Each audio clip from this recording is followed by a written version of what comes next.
வணக்கம். அனைவருக்கும் கார்த்திகை திருநாள் நல்வாழ்த்துக்கள். தேனி சமையலில் நம்ம திருக்கார்த்திகை முன்னிட்டு சாம்பார், பாயாசம், அப்பளம் மற்றும் 6 காய்கறிகள் செஞ்சு இன்றைக்கி திருக்கார்த்திகையை கொண்டாடியிருக்கோம். எப்படி இந்த 6 காய்கறிகளை செய்யலாம் மற்றும் சாம்பார் எப்படி வைக்கலாம் அப்படிங்கிறத இந்த வீடியோவில் நம்ம பார்க்கலாம்.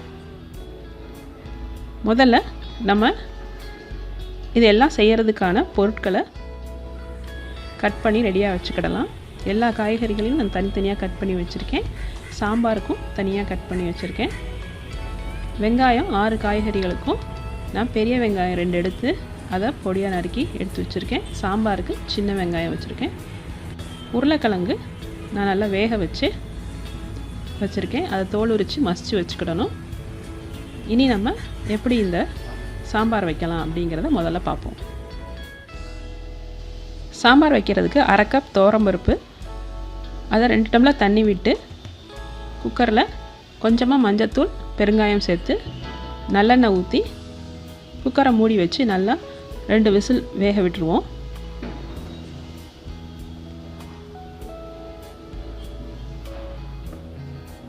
பருப்பு வெந்த பிறகு அதை நல்லா மசிச்சு விட்டுறணும்.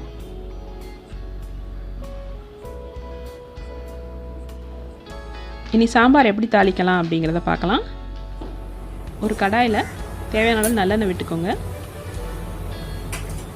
எண்ணெய் காஞ்சதும் நம்ம அதில் கொஞ்சமாக கடுகு, உளுந்தம்பருப்பு,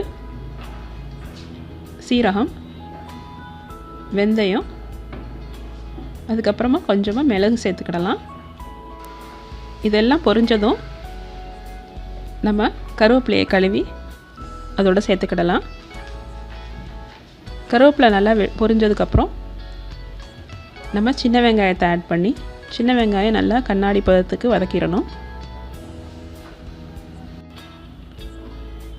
வெங்காயம் வதங்கினதுக்கப்புறமா நம்ம பச்சை மிளகாய், தக்காளி, கேரட், பீன்ஸு, கத்திரிக்காய் இது எல்லாத்தையும் இதோட சேர்த்துடலாம்.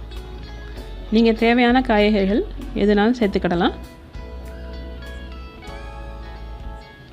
இதெல்லாம் நல்லா வதங்கட்டும். தேவையான அளவு உப்பு சேர்த்துக்கிடலாம்.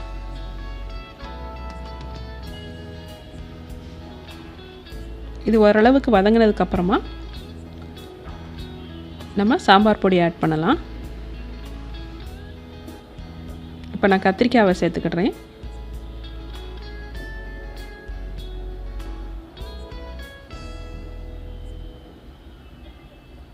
கத்திரிக்காயும் மிச்ச காய்கறிகளோடு சேர்ந்து ஓரளவுக்கு வதங்கினதுக்கப்புறமா சாம்பார் பொடி சேர்க்கலாம். இப்போ நான் 2 ஸ்பூன் சாம்பார் பொடி சேர்த்துக்கிறேன். இதை நல்லா மிக்ஸ் பண்ணி விட்டுருவோம்.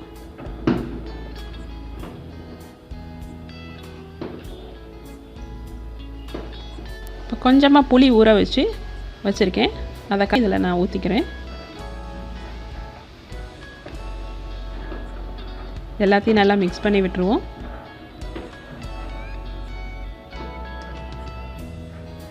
இதை நம்ம ஏற்கனவே மசிச்சு வச்சுருக்கிற பருப்போடு இப்போ நம்ம சேர்க்க போகிறோம்.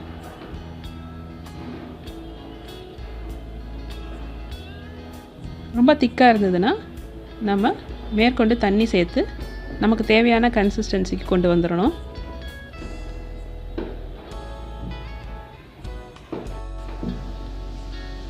தண்ணி சேர்த்ததுக்கப்புறமா நம்ம உப்பு, உரப்பு எல்லாத்தையும் செக் பண்ணிவிட்டு எது கூட கம்மியாக இருக்கோ அதை நம்ம சேர்த்துக்கிடணும். கடைசியாக கொத்தமல்லி தழை தூவி அதை நல்லா மிக்ஸ் பண்ணி குக்கரை மூடி வச்சு 1 விசில் வேக விட்டு 5 நிமிஷம் சிம்மரில் போட்டு நம்ம இறக்கிடலாம்.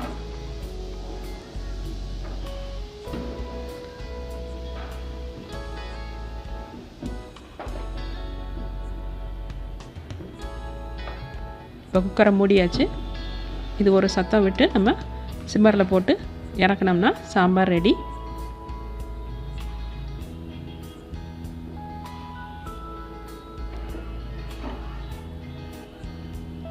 இப்போ நல்லா எண்ணெய் மிதந்துக்கிட்டு சாம்பார் மணமாக ரெடி ஆயிடுச்சு.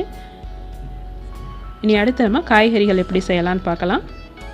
முதல்ல ஒரு குக்கரில் பட்டாணி கேரட் இது ரெண்டையும் நான் வேக வச்சுக்கிறேன். இப்போ நம்ம செய்ய போகிறது பட்டாணி கேரட் கூட்டு. இதோட கொஞ்சமாக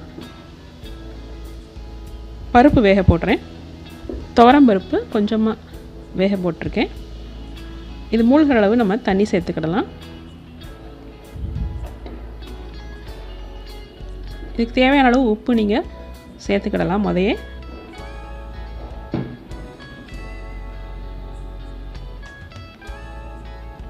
கொஞ்சமாக இப்போ உப்பு சேர்த்து நம்ம குக்கரை மூடி வச்சு ஒரு 2 விசில் விட்டு இறக்கிடலாம். இந்த மாதிரி பட்டாணி ரொம்ப குழஞ்சிடக்கூடாது.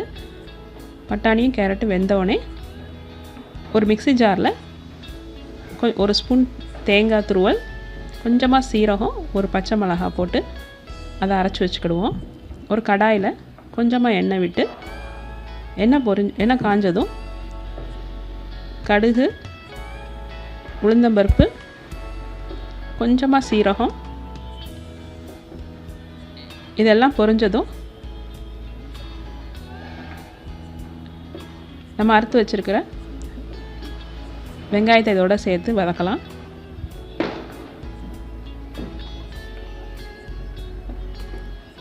வெங்காயம் நல்லா வதங்கினதும் நம்ம வேக வச்சுருக்கிற அந்த காயை இதோடு சேர்த்துடலாம். இனி அரைச்சி வச்சுருக்கிற மசாலையும் இதோடு சேர்த்து நல்லா மிக்ஸ் பண்ணி விட்டுருவோம். உப்பு ஏற்கனவே போட்டிருக்கோம், பத்தலைன்னா இன்னும் கொஞ்சம் நம்ம ஆட் பண்ணிக்கலாம். இதெல்லாம் நல்லா மிக்ஸ் பண்ணி நல்லா கொதிக்கட்டும்.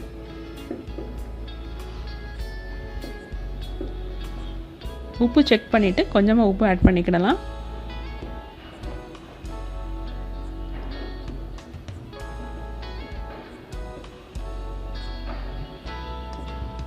இதோட கொஞ்சமாக மஞ்சத்தூள் ஆட் பண்ணிக்கிடலாம். அடுத்து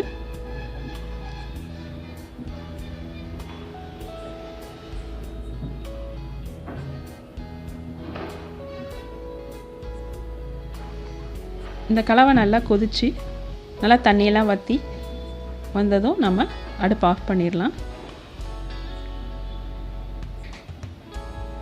இப்போ நமக்கு பட்டாணி கேரட் கூட்டு ரெடி ஆயிடுச்சு.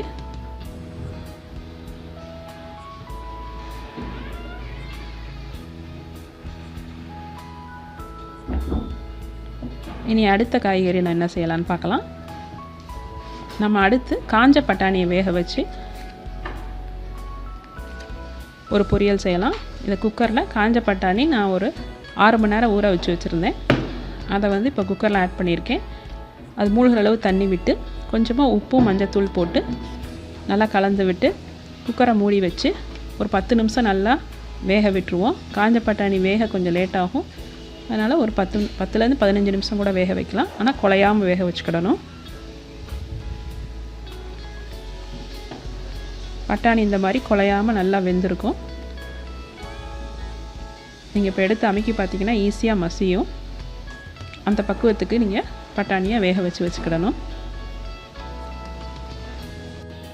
இனி இதுக்கு தேவையான மசாலா நம்ம ரெடி பண்ணலாம். ஒரு ஸ்பூன் தேங்காய் எடுத்திருக்கேன். இதோட ஒரு ஸ்பூன் சாம்பார் பொடி சேர்த்து இதை அரைச்சி எடுத்துக்கிடுவோம். இனி ஒரு கடாயில் எண்ணெய் விட்டு எண்ணெய் காஞ்சதும்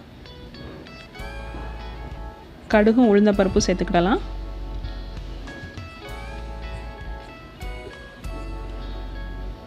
இது ரெண்டும் நல்லா பொரிஞ்சதும் கருவேப்பிலை சேர்த்துக்கிடணும்.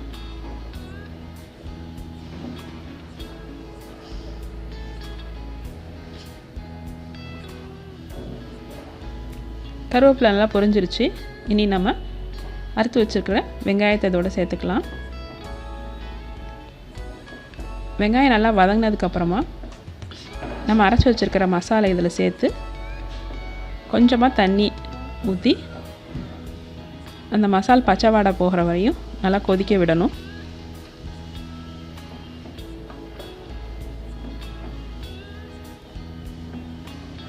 இந்த கலவையில் நல்லா கொதி வரட்டும். கொதிக்க ஆரம்பித்ததும் நம்ம கொஞ்சமாக உப்பு சேர்த்துக்கிடலாம். ஏற்கனவே பட்டாணியில் சேர்த்துருக்கோம், அதனால் அளவாக சேர்க்கணும். இதை நல்லா மிக்ஸ் பண்ணிவிட்டு இனி நம்ம வேக வச்சு வச்சுருக்கிற பட்டாணியை இதோடு சேர்த்து நல்லா மிக்ஸ் பண்ணி விடுவோம்.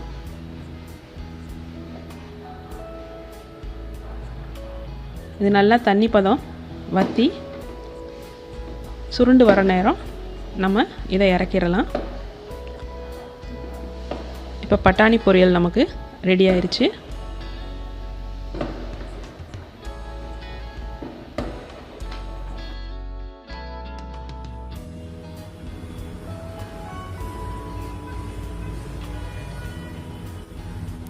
இனி நம்ம உருளைக்கிழங்கு பொரியல் எப்படி பண்ணலான்னு பார்க்கலாம்.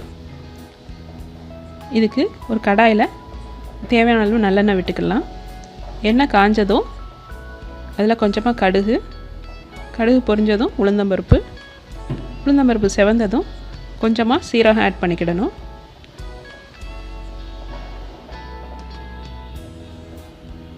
இனி நம்ம இதில் கொஞ்சமாக கருவேப்பிலை சேர்த்துக்கிடலாம்.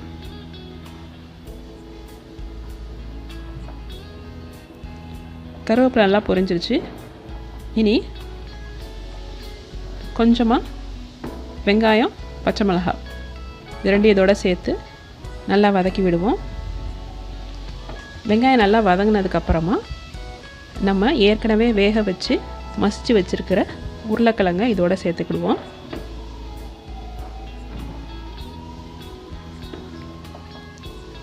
இதில் கொஞ்சமாக பெப்பர் பொடி சேர்க்குறேன், மிளகுத்தூள், அப்புறம் கொஞ்சமாக சீரகத்தூள், அப்புறம் இதுக்கு தேவையான அளவு உப்பு. இது எல்லாத்தையும் நல்லா உருளைக்கிழங்கோட மிக்ஸ் பண்ணி விட்டுறணும். இந்த ரெசிபி வந்து ரொம்ப ஈஸி, ரொம்ப சுவையாகவும் இருக்கும்.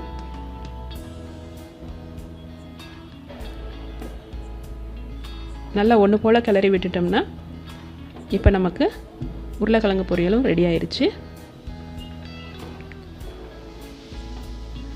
இது தவிர்த்து அவரைக்காய் பொரியல், பீன்ஸ் பொரியல் மற்றும் முட்டைக்கோஸ் பொரியல் இது 3 செஞ்சுருக்கோம். இது 3 ஏற்கனவே நம்ம சேனலில் அப்லோட் பண்ணியிருக்கோம். அதோட லிங்க்ஸ் எல்லாமே நான் இங்கே டிஸ்கிரிப்ஷன் பாக்ஸில் கொடுத்துருக்கேன். இப்போ நம்ம திருக்கார்த்திகை நல்லா 6 காய் வச்சு சாம்பார் வச்சு சுவையாக கொண்டாடியிருக்கோம். இந்த வீடியோ உங்களுக்கு பிடிச்சிருந்தா லைக் பண்ணுங்கள், சேனலுக்கு மறக்காமல் சப்ஸ்கிரைப் பண்ணுங்கள், வீடியோவை ஷேர் பண்ணுங்கள். தேங்க்யூ.